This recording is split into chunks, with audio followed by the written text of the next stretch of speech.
नाज़रीन, कल से इंटरनेट पर एक स्टोरी वायरल हो रही है जो कि मोहब्बत की एक लाजवाल मिसाल पर मबनी है। नाज़रीन, ये स्टोरी सना और दाऊद नामी प्रेमी की है। इनकी ये स्टोरी सुनकर हर शख्स जो मोम का दिल रखता है अपने आंसू कभी नहीं रोक पाएगा।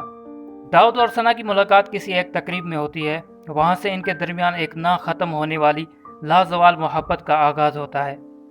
दाऊद और सना एक दूसरे के साथ मरने जीने की कस्में खा चुके होते हैं। इसी दौरान दाऊद को घर का काम करते हुए करंट लग जाता है।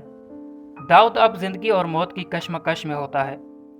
डॉक्टर्स को दाऊद की जिंदगी बचाने के लिए इसके दोनों हाथ और एक पाँव काटना पड़ता है।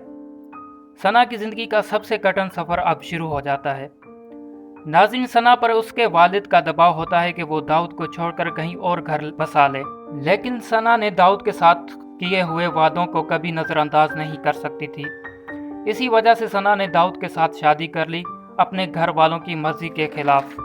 सना दाऊद को कभी अकेला नहीं छोड़ना चाहती थी, चाहे दाऊद अब क्यों ना माजूर हो चुका था। नाज़रीन, सना ने जिस तरह दाऊद का माजूरी में साथ दिया, ऐसी मिसालें आज के दौर में कम ही मिलती हैं। एक मासूम सी और भोली भाली लड़की जिस तरह इस कठिन हालात का सामना कर रही है, इससे सना और दाऊद की मोहब्बत का अंदाज़ा लगाया जा सकता है।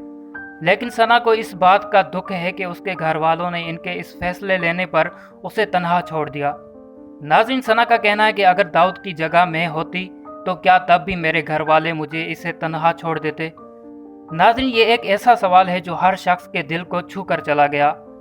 बस दाऊद और सना का इतना सा हुकूमत से मुतालबा है कि वो उनको मसनूई बाजू और टांग लगवा दें। सना का कहना है कि मैं बस दाऊद को अपने सामने चलता फिरता देखना चाहती हूँ और मुझे कुछ नहीं चाहिए। नाज़रीन, यहाँ पर यह बात वाज़ेह है कि मोहब्बत की ऐसी मिसालें सदियों में ही जाकर मिला करती हैं।